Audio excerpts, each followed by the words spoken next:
അസ്സലാമു അലൈക്കും വറഹ്മത്തുള്ളാഹി വബറകാത്ത്. മിനിങ്ങൾ ഒരു മുഅ്മിന് നന്നാകണമെങ്കിൽ, നന്നാകാൻ ആഗ്രഹിക്കുന്ന ഏതൊരു മുഅ്മിനും എന്നും ചിന്തിക്കേണ്ട ഏറ്റവും നല്ല ഒരു ഉപദേശമാണ് മരണമെന്നുള്ളത്.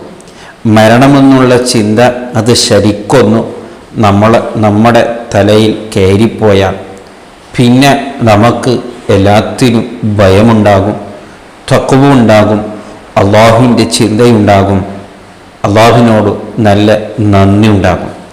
പക്ഷേ പലപ്പോഴും നമ്മുടെ മുമ്പിൽ പല മരണങ്ങളും കണ്ടിട്ട് പോലും പക്ഷേ നമ്മളിങ്ങനൊരു മരണപ്പെടാനുണ്ട് എന്നുള്ള ചിന്ത ഒരിക്കലും പോലും നമ്മളെ മനസ്സിലേക്ക് വരുന്നില്ല. എന്തോ ഭൗതികമായ ചിന്ത, ദുനിയാവിൻ്റെ ആഡംബര, ദുനിയാവിൻ്റെ സുഖങ്ങൾ, അതൊക്കെയും നമ്മെ ഞാൻ മരിക്കാനുണ്ട് എന്നുള്ള ആ ചിന്തയെ മറപ്പിച്ചു കളയുന്നു. പക്ഷേ മഹാന്മാരൊക്കെയും അള്ളാഹുവിൻ്റെ വഴിയിൽ തിരഞ്ഞെടുക്കാനുള്ള കാരണം അവർ ശരിക്കൊന്നു മരണത്തിനെ ചിന്തിച്ചു. ശരിക്കൊന്നു മരണത്തിനെ ചിന്തിച്ചപ്പോൾ അവർക്ക് ബോധ്യപ്പെട്ടു, വിജയം അള്ളാഹുലേക്ക് മനസ്സ് തിരിച്ചാൽ മാത്രമേ ഉള്ളൂ. ഇവിടെ എത്ര വലിയ അധികാരം കിട്ടിയാലും, എത്ര വലിയ സ്ഥാനം കിട്ടിയാലും, എത്ര സുഖങ്ങളുണ്ടെങ്കിലും അതൊക്കെയും നശ്വരമാണ്, അതൊക്കെയും നശിച്ചു പോകുന്നതാണ്. അപ്പോൾ അതുകൊണ്ടവർ അള്ളാഹുലേക്ക് മനസ്സ് തിരിച്ചു, ഒന്ന് നന്നായി മരിക്കാൻ വേണ്ടി. നോക്ക്, ബഹുമാനപ്പെട്ട ഉമർ ബിൻ അബ്ദുൽ അസീസ് റളിയല്ലാഹു അൻഹുവിനെ കുറിച്ച്, അവിടുത്തെ മരണചിന്തയെക്കുറിച്ച് മഹാന്മാർ നമ്മെ ഓർമ്മപ്പെടുത്തുന്നത് കാണാം. ആരാണ് ഉമർ ബിൻ അബ്ദുൽ അസീസ് റളിയല്ലാഹു അൻഹു? മഹാനവരുകൾ ഖലീഫയാണല്ലോ. ദുനിയാവ് എങ്ങനെ വേണമെങ്കിലും അനുഭവിക്കാൻ ഉള്ള എല്ലാ അവസരവും ഉണ്ടായിട്ടും ബഹുമാനപ്പെട്ടവരെ നിയന്ത്രിച്ചത് അവിടുത്തെ മരണചിന്തയാണ്. ബഹുമാനപ്പെട്ടവരുടെ മരണചിന്തം എങ്ങനെയായിരുന്നു? കാന ഇദാ ദുക്കിറൽ മൗതു ഇൻതഫളൽ ഇൻതിഫാദത്വൈരി. ബഹുമാനപ്പെട്ടവരെ മുമ്പിൽ ആരെങ്കിലും മരണത്തിനെ കുറിച്ച് പറഞ്ഞാൽ, അല്ലെങ്കിൽ ബഹുമാനപ്പെട്ടവർക്ക് ഒന്ന് ഞാൻ മരിക്കാനുണ്ട് എന്നുള്ളൊരു ചിന്ത വന്നാൽ ബഹുമാനപ്പെട്ടവർ വിരക്കുമായിരുന്നു. ഏതുപോലെ മഴ നനഞ്ഞ് പക്ഷികൾ വിരക്കുന്നതുപോലെ ബഹുമാനപ്പെട്ടവർ വിരക്കുമായിരുന്നു. ബഹുമാനപ്പെട്ടവർക്ക് തൻ്റെ ശരീരത്തിനെ നിയന്ത്രിക്കാൻ കഴിയുന്നില്ല. അത്രമാത്രം ഭയം കൊണ്ട് ബഹുമാനപ്പെട്ടവർ വിരക്കുമായിരുന്നു എന്ന് മഹാന്മാർ പറയുന്നത് കാണാം. എന്നിട്ടോ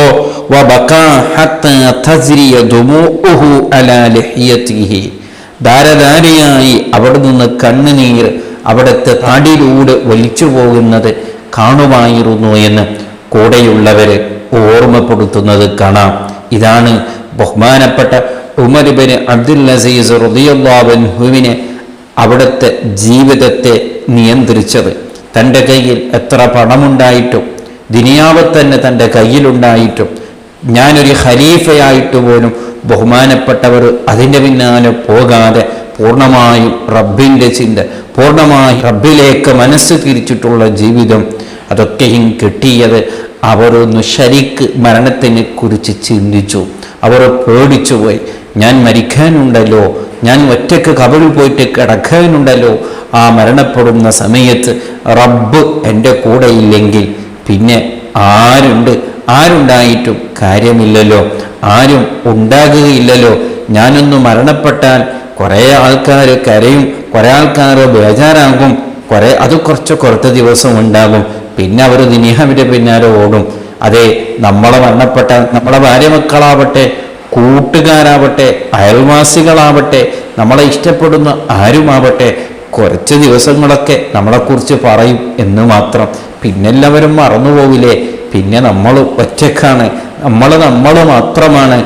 നമ്മൾക്ക് വേണ്ടി ജീവിച്ചിട്ടുണ്ടെങ്കിൽ എന്തെങ്കിലും കിട്ടും എന്നല്ലാതെ ആരെയും പ്രതീക്ഷിച്ച് ഒരിക്കലും ജീവിച്ചു പോകരുത്. അതേ, എല്ലാവരും നമ്മെ മറന്നുപോകും. അങ്ങനെ ഒരു അവസ്ഥ വരാതിരിക്കാൻ വേണ്ടി ബഹുമാനപ്പെട്ട ഉമർ ഇബ്നു അബ്ദുൽ അസീസ് റളിയല്ലാഹു അൻഹു ഇത്രയെല്ലാം സൗകര്യങ്ങൾ ഉണ്ടായിട്ടും ബഹുമാനപ്പെട്ടവർ അല്ലാഹുവിലേക്ക് മനസ്സ് തിരിച്ചത്, അവരെ നിയന്ത്രിച്ചത് മരണമെന്നുള്ള ചിന്തയാണ്. ഇതാണ് മഹാന്മാരൊക്കെയും അവരെ അള്ളാഹുവിൻ്റെ വഴിയിലേക്ക് എത്തിച്ചത്. ശരിക്കൊന്നു അവരെ മരണത്തിന് ചിന്തിക്കേണ്ട രീതിയിൽ അവർ ചിന്തിച്ചു. അപ്പോൾ പൂർണ്ണമായി അള്ളാഹുവിലേക്ക് അവർ വഴിപ്പെട്ടു. അവരുടെ ജീവിതത്തിൽ പിന്നെ യാതൊരു ഹസദോ ചതിയോ വഞ്ചനയോ അതേ കളവോ ഹറാമിയത്തോ ഒന്നും അവരുടെ ജീവിതത്തിൽ ഉണ്ടായിട്ടില്ല. അങ്ങനൊരു ചിന്ത നമ്മളും ചിന്തിക്കണം. ആ നല്ല ചിന്ത അള്ളാഹു തന്ന് അള്ളാഹു നമ്മെ അനുഗ്രഹിക്കട്ടെ. അസ്സലാമു അലൈക്കും വറഹ്മത്തുള്ളാഹി വബറകാതുഹു.